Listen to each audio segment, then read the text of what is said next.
There's no telling what this looks like inside. This is about a month old. It's probably bad. I don't know what a bad spaghetti squash looks like inside. I should probably cut it the short way.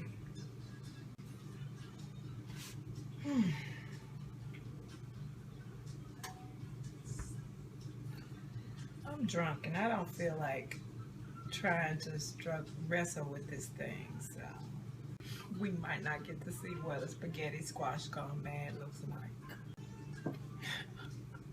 I'm gonna stab myself.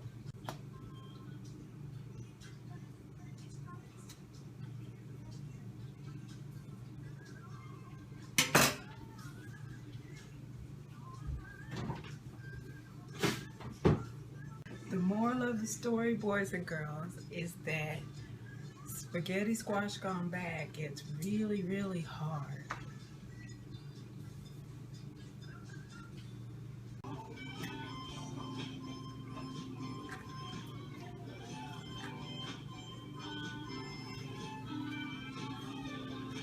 My titties look saggy.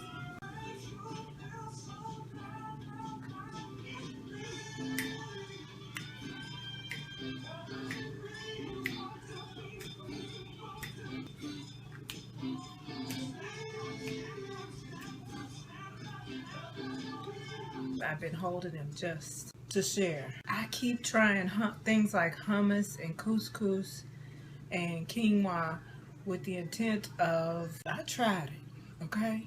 So I said, well, maybe I need to try it at a restaurant so I know how it's supposed to be served and how it's supposed to taste when it's so delicious. I couldn't build up the courage to order it at a restaurant, so I went and bought some more hummus, and I bought a flavored hummus this time. I was like, well, what would be really delicious? Wild Garden gluten-free roasted garlic hummus dip. I was like, that's got to be good, right? Garlic. Because even though people say people's breath smells when it smells like onion and garlic, I've never experienced that. People who smell like onions and garlics don't smell bad to me. They don't smell good, you know, like floral, but they don't smell bad. They smell like delicious food cooking. I speak only for me because I remember I had some cream spinach when I was hobnobbing one night, and I came home, honey, and I couldn't get no sugar for 3 days. Apparently it was coming through my pores, and Mr. wasn't about it. I never knew that about him. Not that it matters. I respect it. But people that smell like onion and garlic, to me, they just smell like they ate something really delicious. Short story long, because that's what I do. I went and got the garlic hummus dip. And man, I tasted this stuff, and let me tell you, it was disgusting. Disgusting. Hence, it still being here.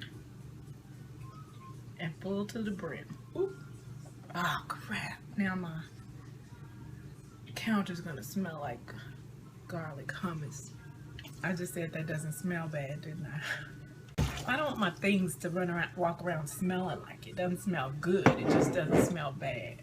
Man, I'm 8 minutes in this video already. I'm probably gonna use all of 2 minutes of it. About corporate America and the marketing that is our conditioning and brainwashing system. I bought all of these because this was a clearance item. I think I told you guys about this in a shopping haul a long time ago, because Mr. went grocery shopping for me and he got some of this, right? And I thought it was going to be cheesy because it was some brand I never heard of. It has a fake Rosie the Riveter on it. So I thought this was going to be bullshit.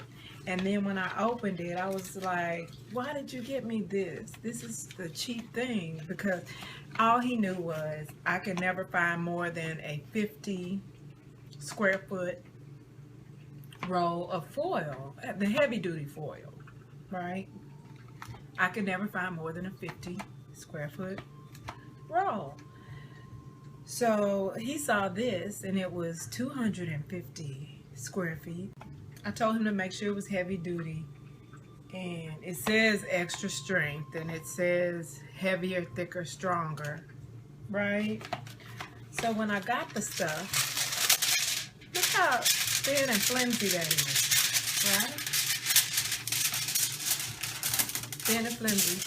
So the whole time I was complaining, I was like, why did you get me this? You know, when I tried to put it inside of a line, inside of a pan, it didn't seem like it wanted to form inside the pan. It wanted to kind of stay straight. But that wasn't really too bad. I started to double it up and when I line in the pan, because I was like, there's no way this flimsy stuff, right, is as strong as it says it is. Well, I was setting some stuff up. And as I was setting the food onto it, I started poking it with the serving fork and all that stuff. It won't even hardly, a fork has trouble penetrating. It's so strong, it really is. And so I don't have to double up on it. So when I went grocery shopping, not only did I see it, I saw it on clearance. And I saw it in addition with a save $1 now, which apparently they didn't give me my $1 because the coupon is still stuck to this thing. So I'm going to get my little receipt and go get my few dollars back on these last few rolls of foil I bought. Anyway, my point is, they're not going to sell these anymore. This is the best foil I've ever used in my life. It's thin and strong. It doesn't need a double layer. It actually does what it said. You know I'm all about things that do what they say they're going to do, because how often does that happen? Never. Oh, I have to open this window. Y'all see me glowing?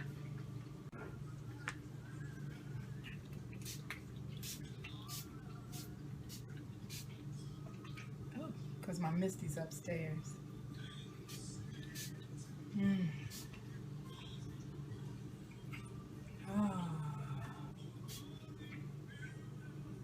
When I tell you I am unproductively tipsy right now, I mean that I am unproductively tipsy right now.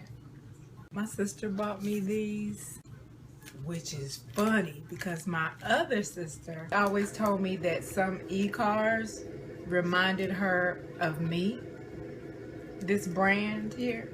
And the sister that bought these for me has no idea that another sister told me a long time ago that this brand has my personality written all over it.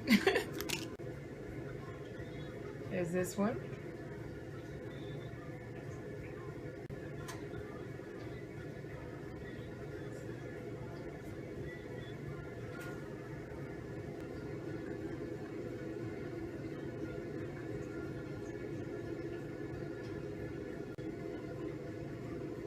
This is my favorite one. This is not me at all, but it's funny all the same.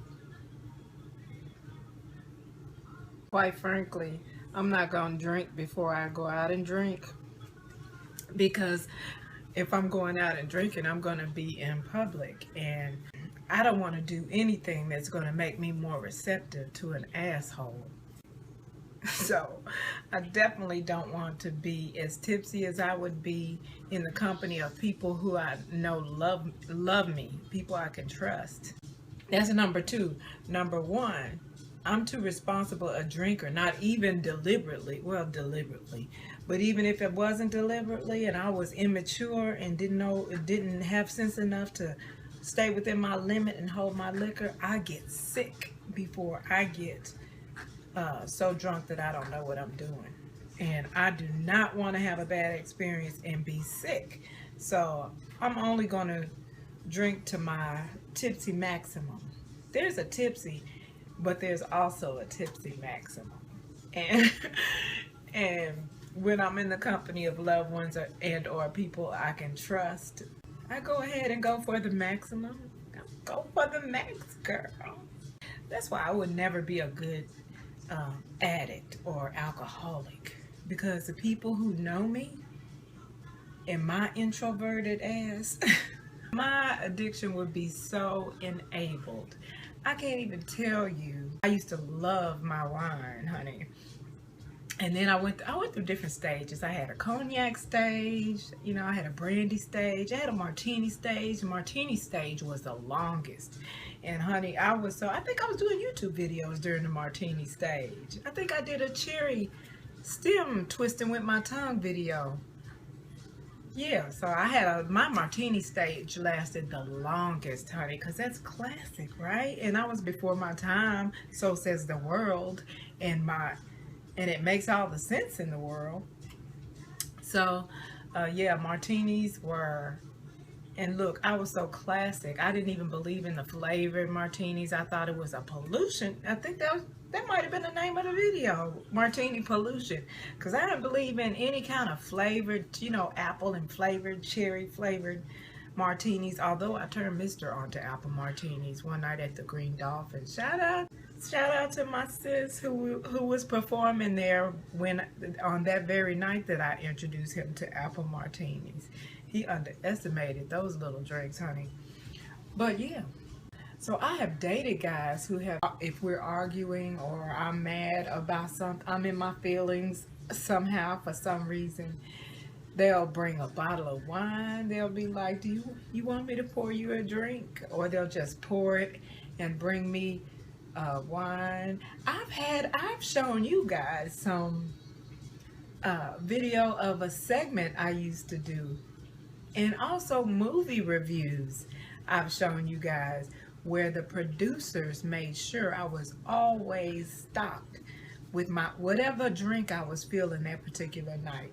It was sitting right there on the table while I reviewed the movies. I've been told on more than one occasion by countless people who know me that I'm more pleasant under the influence, less abrasive. I want to say more approachable, but I'm still not approachable, girl. Still not approachable. Even in my tipsiness, I know better than just embrace any old kind of body into my life.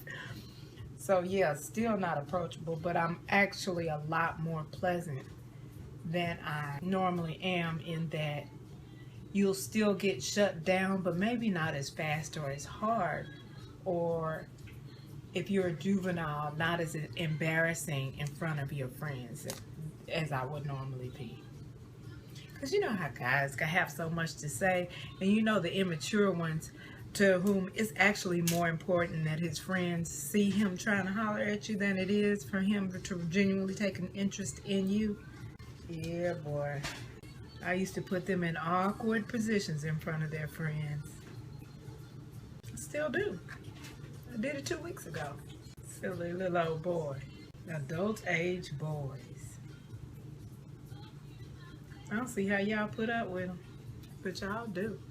Anyway, yeah, one of my sisters who knows me said that this Some E-Cards brand has my name written all over it. And a whole different sister bought me those without knowing that the other sister had just said that. Oh. Really, Mother Nature? As she downs another shot. What did I think was gonna happen? Did I think it was gonna be as cool and refreshing like a Klondike bar commercial in here once I start downing this booze?